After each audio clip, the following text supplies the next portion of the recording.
के सामने टांग पे टांग रख के ना बैठ। बाप आ जाए तो उठ के खड़ा हो जा। वो बाप अगर किसान भी है तो तेरे लिए बाप है। ये रिश्ते बड़े अहम हैं। आज चंद रातों के बाद रिश्ते बदल जाते। बाप बाप नहीं रहता। बेटा तो सीधा कहता बुढ़ा नहीं है घर में। अब भाई नहीं कहता शादी बात, या तो कहता बुढ़न कहाँ गए, बड़े मियाँ कहाँ हैं। अब्बा हज करके आया तो बेटा भी हाजी जी कह रहा है। भाई कुछ तो शर्म कर, तेरा तो बाप है। दुनिया हाजी जी कह रही है चलेगा, तू भी हाजी जी कह रहा है।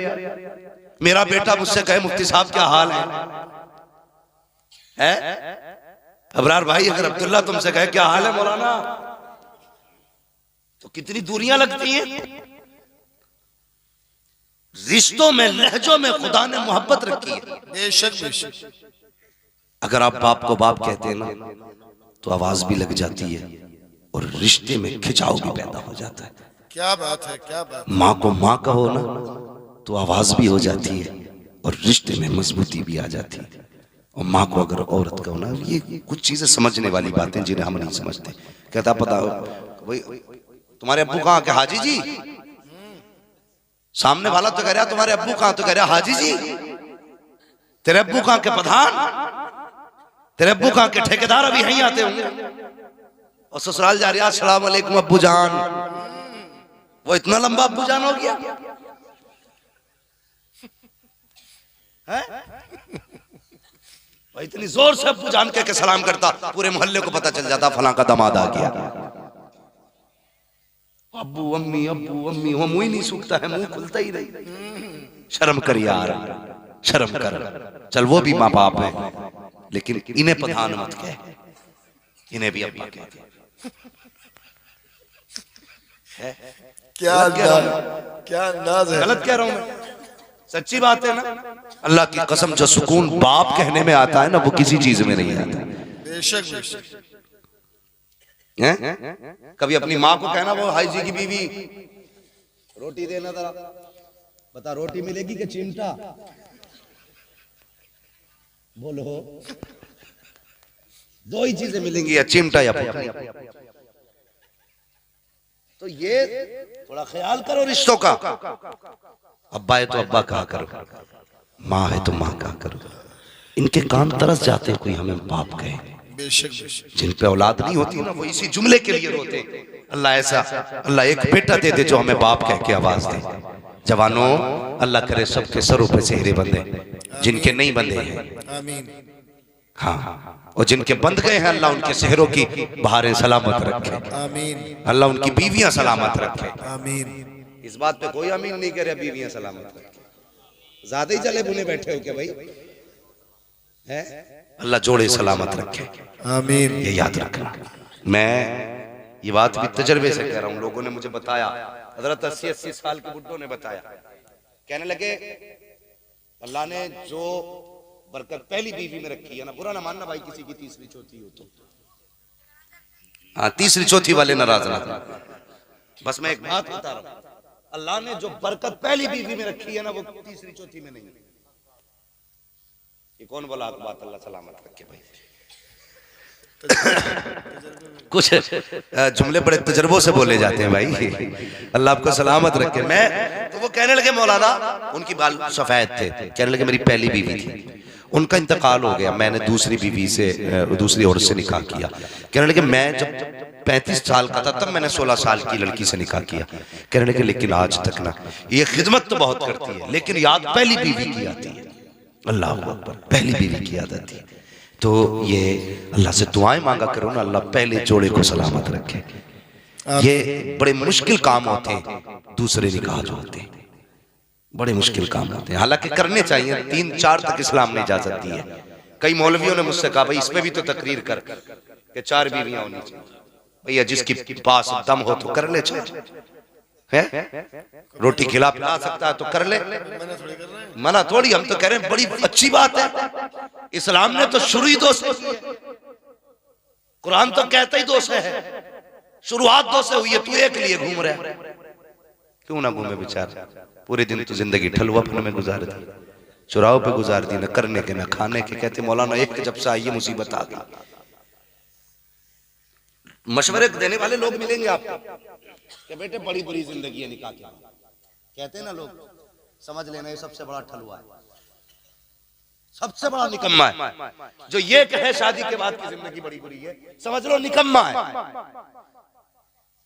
इसलिए कि मेरे हुजूर फरमाते हैं कि जब बंदा निकाह कर लेता है तो अल्लाह हर नेकी को 70 गुना बढ़ा दिया करता है। सुभान अल्लाह, सुभान अल्लाह।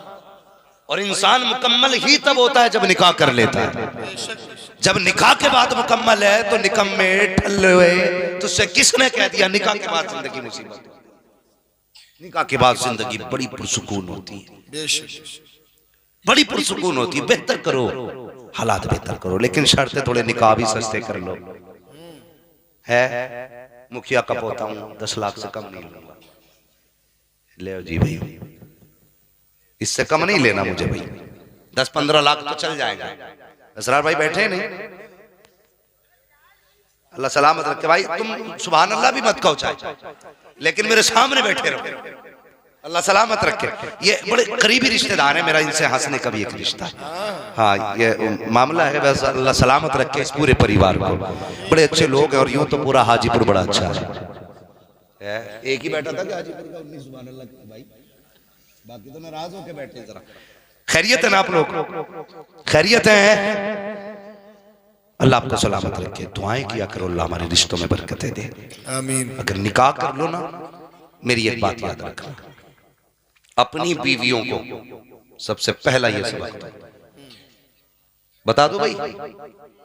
लेकिन कुछ लोग तो ऐसे करे यार मौलाना अब तो 10-12 साल गुजर गए, आज मशवरा देने आया। लेकिन जिनकी नहीं हुई है उनसे मेरी गुजारिश है, सीधी बात है, अपनी बीवी से पहली बात कह दो, मेरे माँ बाप मेरी दुनिया भी है आखिरत भी है। क्या बात है, क्या बात। तुझे इनसे शिकायत हो तो मुझसे कहना, मेरे माँ बाप से कहने की इजाजत नहीं है। बोलो इजाजत नहीं है। लेकिन हम ससुरों को इतनी जोर से अब्बा ही कह देते हैं कि वो डायरेक्ट हमारे ही अब्बा का गला पकड़ लेते हैं। और वो तुमसे कहना छोड़ अपने अब्बा को, भाइयों को, सीधी बात है कह दो चल भाई सौदा कर लेते हैं, तू अपने छोड़ दे, मैं अपने छोड़ दे रहा हूं। बन पक्की, ना तू अपनों से बात करेगी ना मैं अपनों से बात करूंगा। लगता है तुम्हें कोई झगड़ा होगा, समझौता हो जाए, समझौता हो जाए कि चल भाई चल ठीक, तू अपनों से बोल मैं अपनों से बोल लूं। हाँ तो ये थोड़ा सा बाप एक बड़े ख्वाब सजा के दूल्हा बनाता बेटे को। मेरी गुजारिश है भाइयों, निकाह के बाद बाप को ना भूलना, माँ को ना भूलना, उनकी कुर्बानियों को याद रखना। ये रिश्ता बड़ा अहम रिश्ता है। जब सब छोड़, मैंने ना वो मियाँ बीवी जो 7 कसमें खाते थे जीने मरने की, है बड़ा मामला खराब है।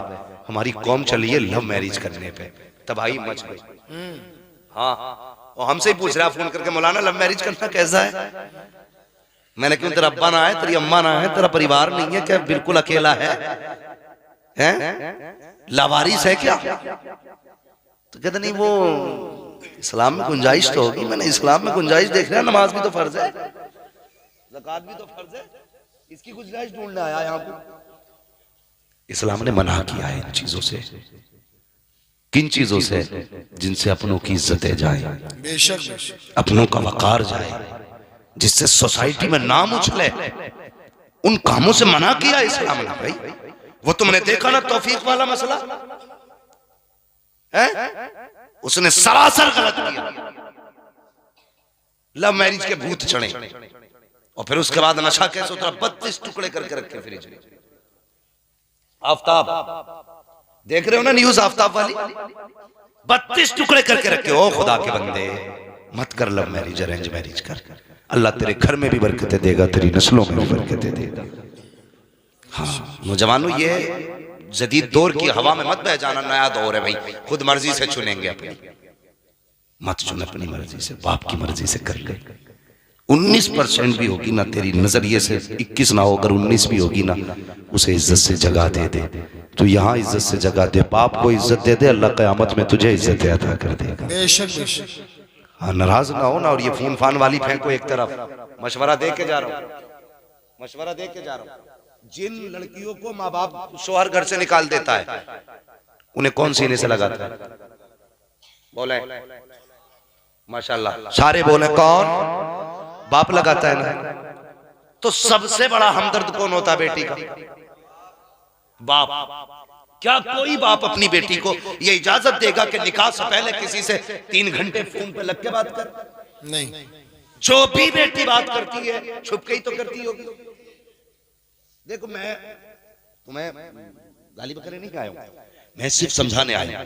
अगर समझ में आए तो ठीक, ना आए तो भी ठीक है। जैसी करनी वैसी, जोर से जैसी करनी वैसी भरनी। जहां देखो हजरत ट्रेन चल रही रोड पे, मैं देखा रात में ना पेड़ से चिपका खड़ा, मैं समझ गया भूत है इसमें। कब्रिस्तान की दीवार से लगा पड़ा। भाई कहां देख, यहां ताकतवर सही आते हुए डर लगता है, तू तो इश्क का मरीज है। जिधर देखो वहां पे इश्क के बीमार बैठे हैं, हजारों मर चुके और सैकड़ों तैयार बैठे हैं। भूत चला है भाई। जब से ये सीमें फ्री हुई है ना तो बस इज्जत ही फ्री होगी। सिमी फ्री होने से इज्जत फ्री होगी। ये समझाना चाहता हूं जवान, जब बाप तुम्हें बेटी को घर से निकलने की इजाजत नहीं देता, जो तेरे बदन पे किसी की नजर डालने की इजाजत नहीं देता, जो तेरे सर से दुपट्टा उतारने की इजाजत नहीं देता, वो बाप तुझे कैसे इजाजत देगा? खैर महरम से घंटों घंटों बातें करो। और अब निकाह करने वालों, लव मैरिज वालों, जरा जवाब देना।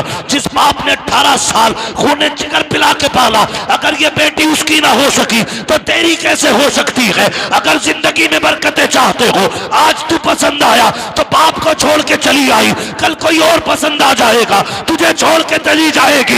इसलिए फैसला ये कर, बेटी वो नहीं चाहिए जो घंटों बात किया करे, बेटी वो चाहिए जो खुदा से भी प्यार करे, मुस्तफा से भी प्यार। बेशक बेशक, सुभान अल्लाह सुभान अल्लाह। करोगे मैरिज?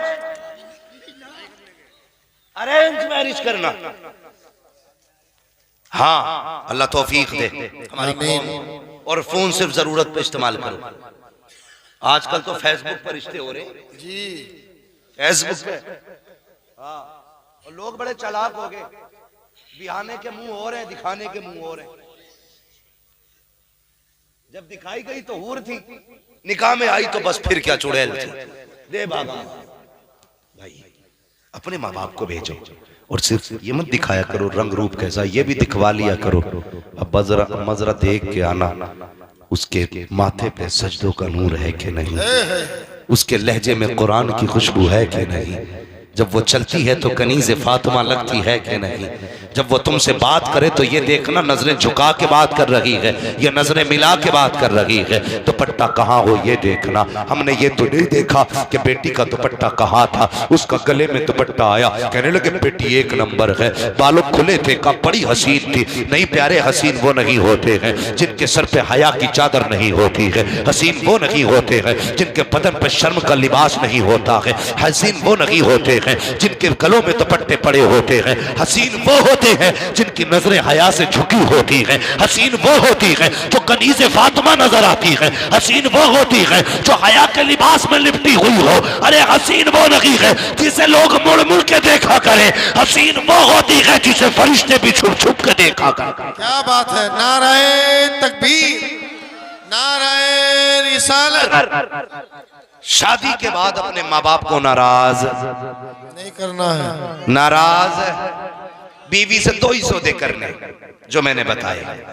इंशाअल्लाह यहां भी खुश रहोगे, वहां भी खुश रहोगे। निजाम अपने हाथ में होता है, अगर हम ठीक तो सब ठीक। कहते जी फलां की तो बहू बड़ी खराब आई है। बहू खराब नहीं, लल्ला ही खराब है। लल्ला खराब होता, बहू नहीं। बहू की तो डोर लल्ला के हाथ में है। जब लल्ला खुद कह रही, आना बहू से बैठ के देख रही, मेरे अब्बा इतने खराब हैं, मेरे साथ ऐसा करा मेरे अब्बा ने, और मेरी अम्मा तो पूछे ही मत, पानी मांगता रहा दिया ही नहीं। जब तू वो बीवी से बैठ के माँ बाप की बुराई करेगा तो तुझे क्या लगता है तेरे माँ के गले में वो सोने का हार डालेगी? तू बुराई करेगा वो सीधी जबान ही खींच लेगी बाहर। इसलिए माँ बाप होते, इज्जत करें। ए ईमान वालों, अपने आप को, अपने घर वालों को जहन्नम की आग से बचाओ। बेशक रिश्ता बड़ा अहम है। वो भाई जो दूल्हा बनने वाला है हमारा, क्या नाम है? अली आजम। मेरे भाई, मेरी गुजारिश है, नई जिंदगी का आगाज है, एक भाई समझ के इतना याद रखना, अपने जीते जी माँ बाप को कभी रोने मत देना। कभी दुख मत देना। अल्लाह तुम्हारी नस्लें भी आबाद करे, घर भी आबाद करे। कसम खुदा की हर चीज खरीदी जा सकती है, माँ बाप किसी बाजार से नहीं खरीदे जा सकते। बेशक बेशक करेंगे माँ बाप की इज्जत इंशाअल्लाह, इंशाअल्लाह। जोर से बोलो इंशाअल्लाह। माँ बाप को सताएंगे तो नहीं, माँ बाप की कदर करेंगे। बस घर के अंदर पर्दे को लाजिम करें। हाँ, अच्छी नस्ल के लिए अच्छी गोद देनी जरूरी है। इंतखाब जब भी करें नेक बीवी का इंतखाब करें, ताकि अल्लाह नेक नस्लें अता फरमाए। बस जो हुए अगलात उनको माफ फरमाए रब्बे कायनात। जिंदगी ने दिया साथ, फिर होगी मुलाकात। चमन रहा फूल खिलेंगे, जिंदगी रही फिर मिलेंगे। मुसाफिर हैं हम भी, मुसाफिर हो तुम भी, किसी मोड़ पर फिर मुलाकात होगी। फकीरान आए सदा कर चले, सदा खुश रहो ये दुआ कर चले। सारे लोग कलमा शरीफ पढ़ लीजिए, ला इलाहा इल्लल्लाह मुहम्मदुर रसूलुल्लाह व मा अलैना इल्लल बलाग। अस्तगफिरुल्लाह रब्बी मिन कुल्ली ज़ंबिन व अतूबु इलैहि। अस्सलामु अलैकुम व रहमतुल्लाह।